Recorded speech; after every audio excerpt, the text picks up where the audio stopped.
안녕하세요. 이정용이라고 합니다. 저는 1982년에 일본 게이오 대학에 유학 가서 일본 정치를 전공하고 박사학위를 정치학 박사를 취득하고 명지대학에서 교포를 잡다가 몇 년 전에 정년 퇴직하였습니다.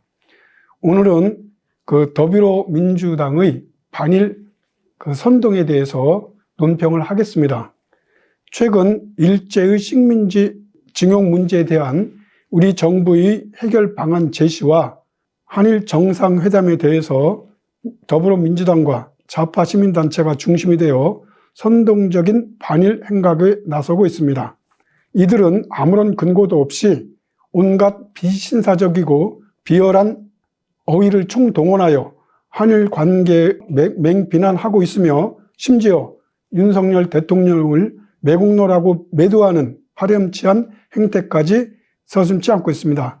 오늘은 몇 가지 사례를 들어 이들의 행동이 부당하다는 것을 밝히고자 합니다. 첫째, 후쿠시마 원전 오염수 방류와 후쿠시마산 수산물 수입에 대한 반대에 대해서 말씀을 드리겠습니다. 더불어민주당은 후쿠시마 원전 오염수 방출을 막겠다는 명목으로 아무런 사전 조율 없이 일부 의원들을 일본에 파견하는 상식 밖의 행태를 벌이고 있습니다. 또 윤석열 정부가 후쿠시마산 수산물을 절대 수입하지 않겠다고 수차례 강조했음에도 불구하고 더불어민주당과 좌파 시민단체는 윤석열 정부가 후쿠시마산 수산물을 수입할 것이라고 단정하고 대대적인 반일 선동에 나서면서 국정조사를 요구하고 있습니다. 그러나 후쿠시마 원전 오염수의 위험성에 관해서는 이미 문재인 정부 시절에 문제가 없다고 판단한 바 있습니다. 즉 원자력안전위원회가 7차례의 전문가 간담회를 진행하여 2020년 10월 15일에 발표한 후쿠시마 원전 오염수 관련 현황 보고에 따르면 후쿠시마 오염수를 정화하는 다핵종 처리 설비의 성능에 이상이 없다고 결론을 내렸으며 방사능 농도가 사고 이전과 비슷하다고 발표하였습니다. 일본 정부는 후쿠시마 원전에서 나오는 방사능 오염수를 화학 처리하여 2023년부터 약 30년 동안 태평양으로 방류할 계획인데 이 오염수는 구로시오 해류와 캘리포니아 해류를 타고 미국과 캐나다 연안을 돌아서 태평양을 크게 일주한 후에 우리 해역에 들어올 때는 약 2, 3년 정도가 걸립니다. 그동안 바다에서 희석된 오염수가 국내 해역으로 유입될 때는 보통의 바닷물과 다를 바 없다는 것이 전문가들의 공통된 의견입니다. 일본은 후쿠시마 오염수를 화학 처리해서 세슘, 스트론튬, 프리토늄과 같은 강한 방사능 물질을 제거하겠다는 계획이며 또 화학 처리로 제거할 수 없는 삼중수소는 100배 이상 희석해서 오염수를 방류하겠다는 것이 일본 정부의 입장입니다. 바다에 유입된 방사능 물질의 양에 비해서 바닷물의 양이 워낙 많기 때문에 엄청난 양의 핵 폐기물을 투기하지 않는 한 인체에 유해한 수준으로 방사능 오염이 일어나지 않는다는 것이 전문가들의 의견입니다. 화학 처리가 불가능한 삼중수소는 자연계에 폭넓게 존재하며 우리도 원전 가동 과정에서 발생하는 삼중수소를 희석하여 바다로 방류하고 있습니다. 즉 우리 한국도 후쿠시마 원전 방출 예정량의 10배를 일상적으로 배출하고 있는 것입니다.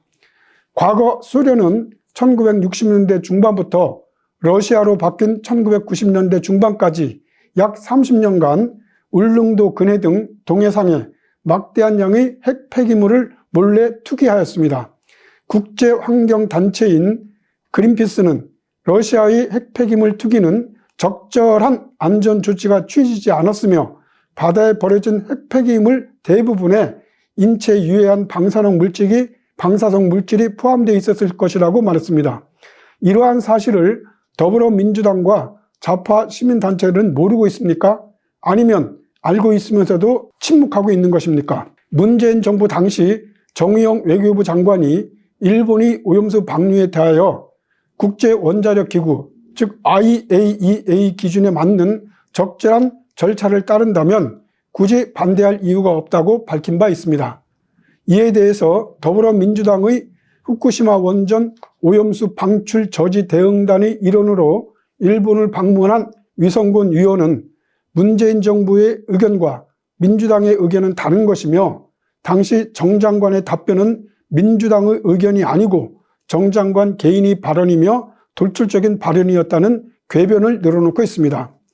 이들 민주당 방일단은 후쿠시마 원전 운영을 담당했던 도쿄전력 본사 방문은 거절당한 채 극좌 폭력단체인 중핵파 계열로 분류되는 후쿠시마 공동진료소만 방문하는 추태를 연출하였습니다. 김대중 노무현 정부 때 통일부 장관을 역임한 좌파 논객 정세현 씨조차도 방일수에 불과하다. 사진 찍으러 일본에 갔느냐며 민주당은 수권 정당의 자격이 없는 것 같다고 말할 정도였습니다. 더불어민주당은 지금도 후쿠시마 앞바다에서 기준치를 14배 초과하는 우럭이 잡히고 있다고 말하고 있습니다. 그러나 전문가들에 의하면 후쿠시마 원전 사고 직후에는 방사능에 오염된 어류가 잡혔지만 최근에는 거의 잡히지 않고 있다고 합니다. 더불어민주당은 자기들이 여당 시절에 발표한 보고서와 정의용 장관이 발언조차 무시한 채 윤석열 정부가 후쿠시마산 수산물을 수입할 것이라고 거짓 선동하면서 국민들을 겁주고 있습니다. 더불어민주당의 이러한 반일 행태는 후쿠시마와 관련된 괴담, 예를 들면 괴물고기 출연과 같은 괴담을 대량 유포해서 사회적 반감과 불안감을 증폭시키라는 최근의 북한의 지령과 관련되어 있지 않나 의심이 될 정도입니다.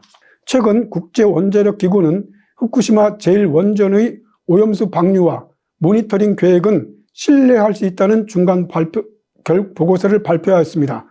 IAEA 전문가 중에는 미국과 중국은 물론이고 한국의 김홍석 박사 등 11명이 포함되어 있습니다. 오염 처리수 문제는 이러한 믿을 수 있는 국제 검증을 통해서 판단할 문제이기 때문에 더불어민주당이 말하는 비논리적인 주장이 나중에 터무니없는 과장이라고 판명이 된다면 우리의 입장이 난처해질 수 있다는 것이 전문가들의 견해입니다. 두 번째, 제3자 변제 방식의 일제징용 피해자 배상안에 대한 견해입니다. 먼저 용어를 제대로 알아야 할 필요가 있습니다. 징용이라는 단어에는 강제라는 의미가 포함되어 있기 때문에 강제징용이라는 용어는 어색합니다. 예를 들면 역전 앞이나 처갓집이라고 표현하는 것과 같습니다. 우리가 징병제도를 그냥 징병이라고 하지 강제징병이라고는 말하지 않습니다. 마찬가지로 징용도 강제징용은 적합하지 않은 용어입니다. 윤석열 정부가 일제징용 피해자 배상안을 발표한 데 대해서 더불어민주당은 일본 전범 기업에 대한 면죄부라고 규정하였습니다. 특히 이재명 민주당 대표는 역사적 책임과 합당한 법적 배상 없이 일본과의 신뢰 구축은 불가능하다고 전제하고 윤석열 정부의 대일 외교를 굴종 외교라고 평가하였습니다. 그는 삼전도 굴욕에 버금가는 외교사 최대의 치우기자 오점이라는 허무맹랑한 표현까지 동원하여 정부의 해법을 비난하였습니다.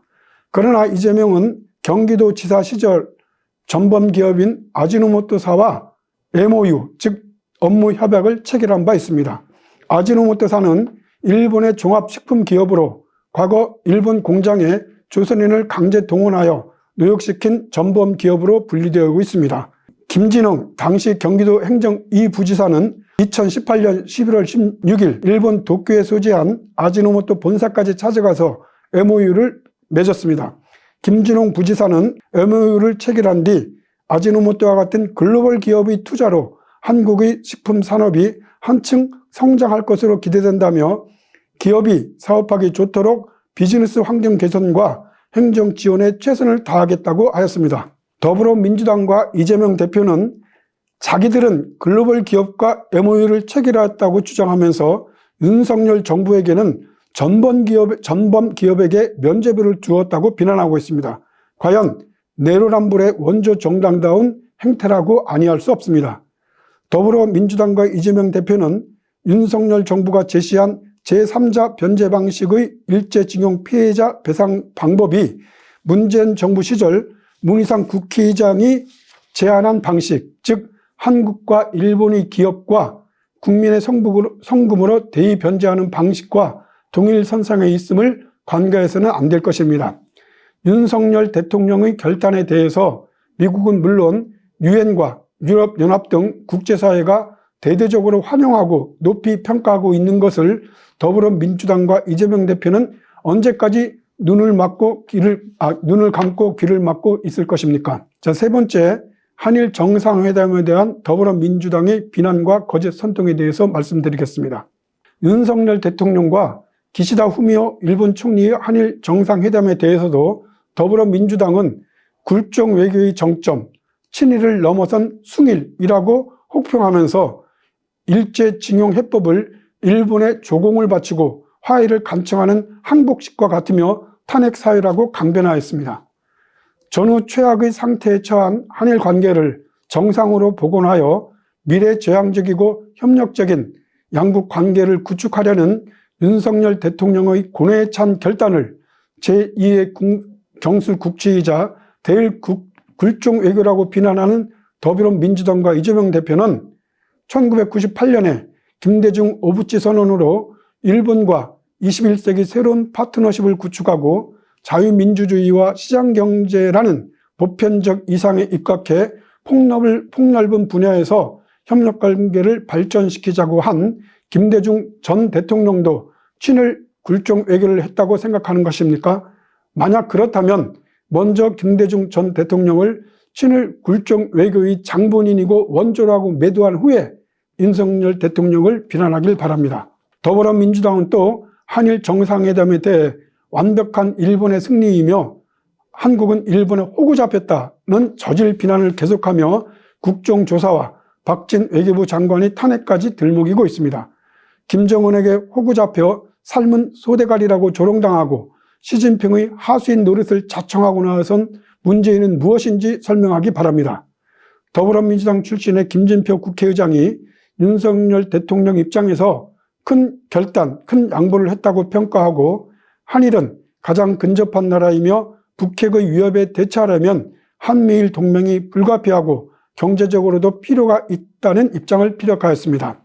민주당 출신으로 최근 헌정회장에 선출된 정대철 전 의원도 윤석열 대통령이 집권한 후 가장 잘한 일 중에 하나가 일본과의 관계 개선이며 윤석열 정부가 대승적 차원에서 결정한 것이라고 높이 평가했습니다.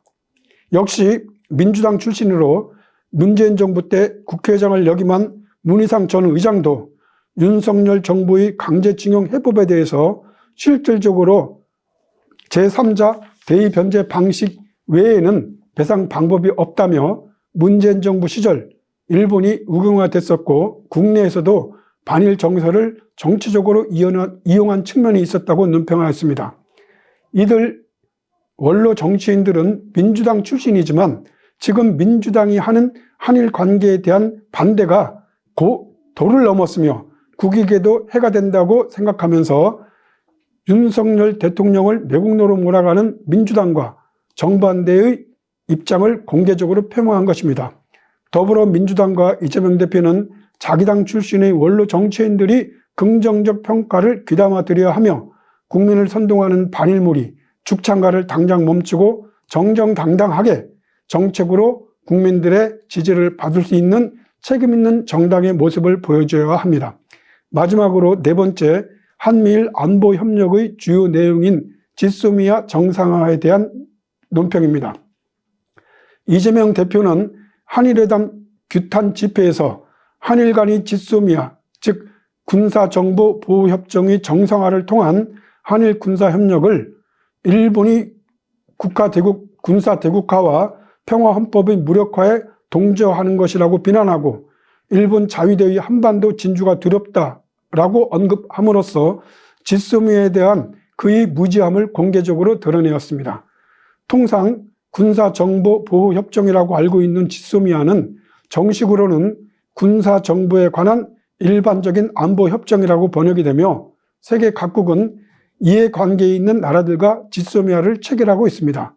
우리도 미국, 영국, 프랑스, 호주, 필리핀은 물론이고 공산주의 국가였던 러시아나 베트남 등 30여 개국과 지소미아를 체결하였습니다.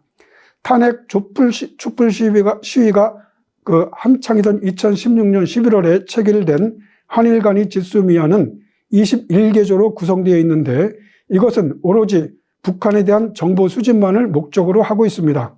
한국은 고위급 탈북자 등 인적 정보, 즉 휴민트에 강하고 일본은 정찰 위성이나 해상도 등에서 강점을 갖고 있기 때문에 양국이 정보를 교환하면 상호 이익입니다.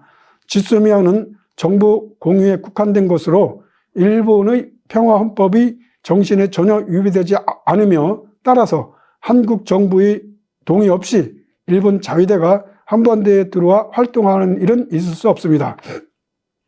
이재명 대표와 더불어민주당은 일본에게 군사 비밀을 팔아먹는다라든가 군사적으로 우리가 일본에 예속된다라든가 아니면 자위대가 한국을 침략한다는 것과 같은 허무맹랑한 지소미아 괴담이 유포하는 거짓 정부에 편승하여 정치적 이득을 챙기려는 그러한 얄팍한 행태를 중단해야 합니다. 이상입니다.